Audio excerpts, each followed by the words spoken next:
Welcome to Fashion, Faith, and Flair, and today's faith message is, I don't need to control my life. God's got it on autopilot. How many times have I told myself, God's got it, let go, let God, or God's God and I'm not? Unfortunately, I've said that a lot of times, and I am learning that I have no control over my life. So it is better for me to discern His will. Life is much happier. I live in freedom. And I want to talk about it today and give you a story of a time in retrospect. I saw that, thank God, that He shut the door on what I wanted to do, because it would not have worked out well. So the scripture I wanted to talk about today is Isaiah 28:12. And as you know, Isaiah was a Hebrew prophet that is believed to have lived 700 years before Christ was born. And he prophesied about the coming of the Messiah, Jesus Christ. Isaiah 28:12 says, He who said to them, here's rest, give rest to the weary, and here is repose, but they would not listen. When God's got our lives on autopilot, we can rest. We need to listen to Him and discern His will. We have to have spiritual ears to hear Him.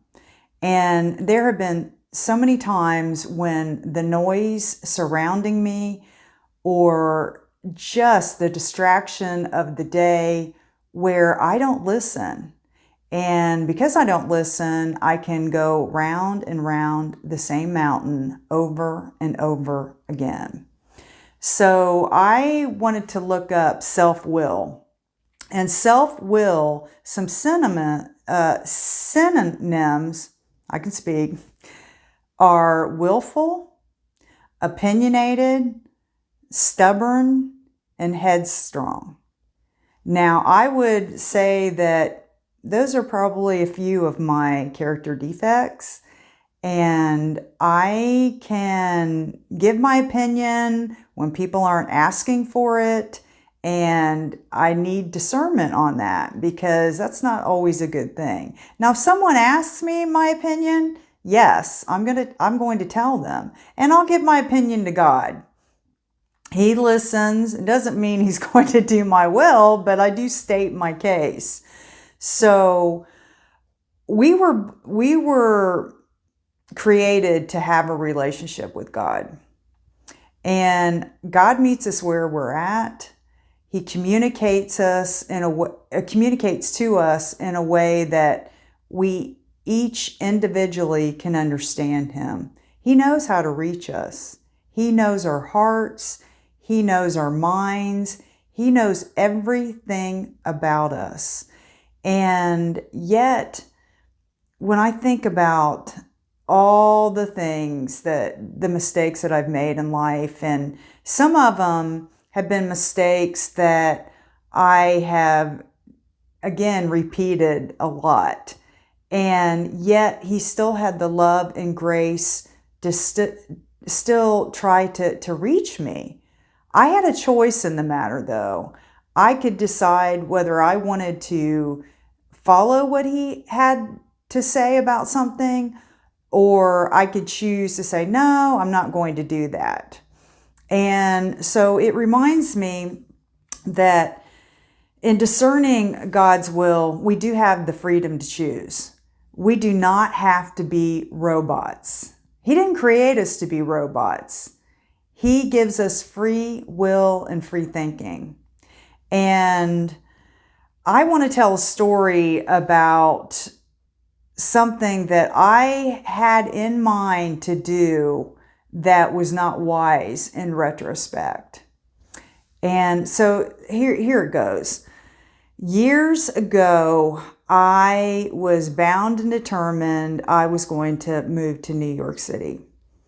And I thought that would be a great thing because that was the modeling capital of the world. And I wanted to be a model. And I had met some of the top agents of the world in my state, my home state of Ohio. And, I was bound and determined to do that. And God put up a lot of roadblocks to my doing that. It started with wanting to move to New York City right out of college. And my mother said, "No, you do not need to move to New York. Go move to Nashville, live with your brother." And she wisely told me that. And at the time I was like, well, I really want to go, I can do this. And honestly, I took steps to do it. I went to an open call like a few years later. It was for a Ford modeling agency. I had met the president of that agency a few years prior because I was in this Face of the 80s contest. I was a semifinalist in it. But I could never get that weight to where it needed to be. And so they had a division called Big Beautiful Women that they had large size models. And I decided I was going to take a Greyhound bus and go up to New York. And my friend Jim dropped me off at the bus station in Columbus, Ohio. And I headed up there. I had a book and pictures. And so I remember sitting on the sidewalk, waiting for the office to open up for this open call. It was later on in the morning, and this is a side story, but one of the models that was going to this agency, she had this beautiful fur coat on, and I remember I said hello to her as she walked in. I was just sitting there. She said hi, because she looked good. And so we go to this open call, and I will say one thing. In New York, they get to the point. There's no time for chit chat. It's yay or nay, move on. And so I showed her my book, and she said no.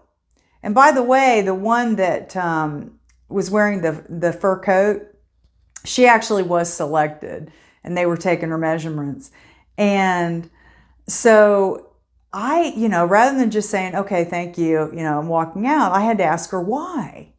And she goes, well, because your eyes are too close together, therefore making your face too long.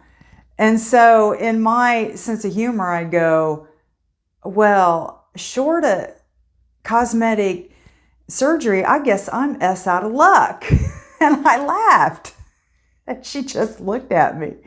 And the look was, next, moving on, don't waste my time. I got to get to the next person. And she just, she needed to do what she had to do for a business reason. Well, I was crushed because I thought, oh, this is going to be it. I'm going to get into this agency. And so I left the place feeling rejected.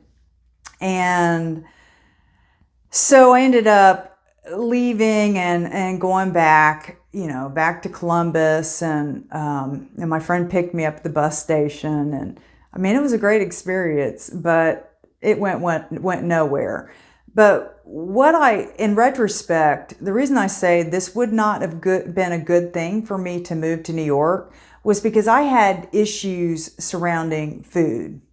I would basically restrict my food, diet, whatever you want to call it, and then I would compulsively overeat or binge.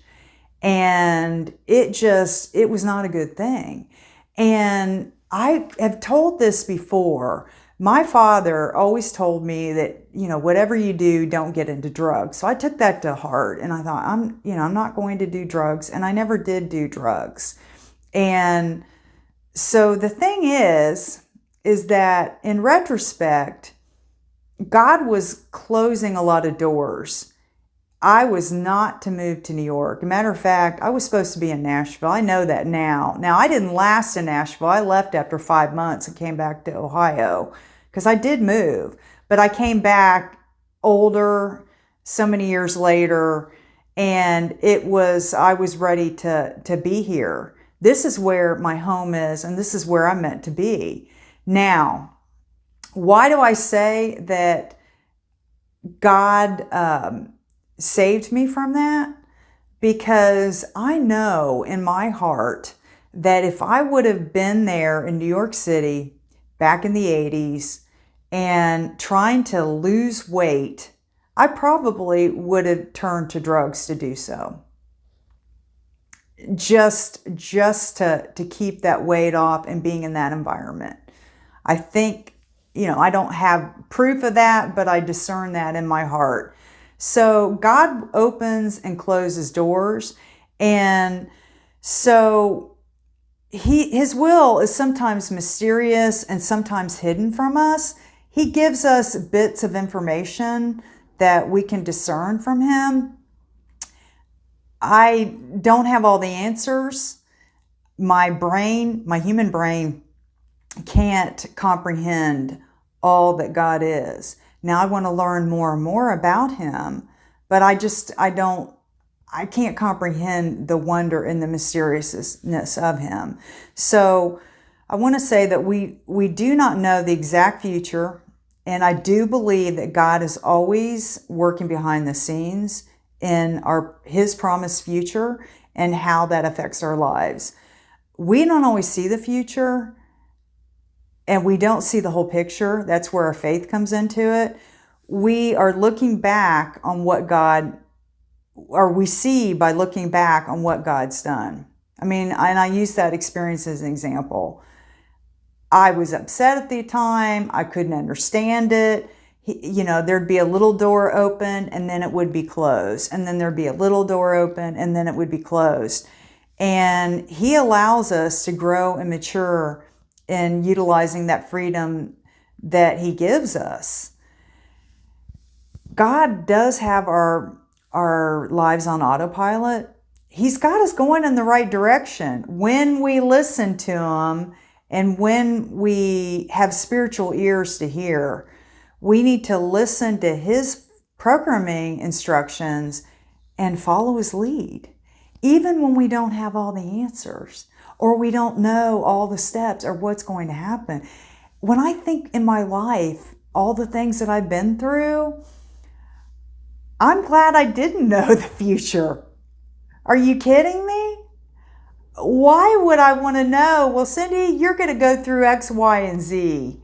So have fun. And it might be things that I caused or things that I didn't. They're just the way of the universe. I don't know. I don't have all the answers. But what I do know is that my relationship with God today is tight. It hasn't always been that way.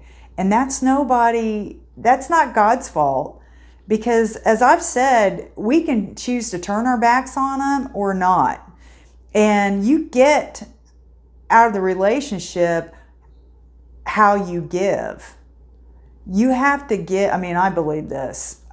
The more I give, the better it is. The more I take, the more miserable it is. If my relationship with God is, God, I want this. Oh, can you do that for me, God? No, I should be saying, God, what would you have me to do today? Who do you want me to bless today? Can you please keep me from offending someone or being inconsiderate of another human? Can you help me to be kind to someone even when they're not kind to me? That's the temperature of the relationship today. As I've said before, when I was deep into my food addiction, it was, how much can I have?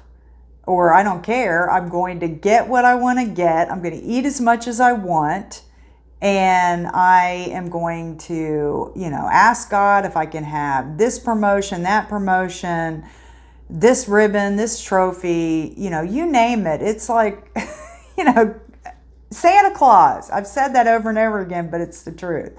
Anyway, the point is that God's in control and I'm not. All I can do is say, what would you have me to do today? And that can be a thought, that can be an action. I can't just expect God to do everything. I have to do my part, which meant finally in the whole modeling thing was I wasn't meant to go to New York. I did the modeling thing in Ohio. And when it got to a point where it was time for me to look and pursue another career, it was time to stop.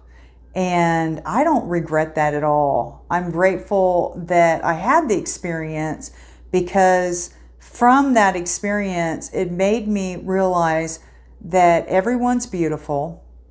We don't have to compare ourselves to other people. And when I did my fashion shows and designed my hats, I was conscious of trying to make every single person look beautiful, feel beautiful, and to accept themselves where they're at. That was huge to me. So anyway, I'm going to go ahead and leave it at that.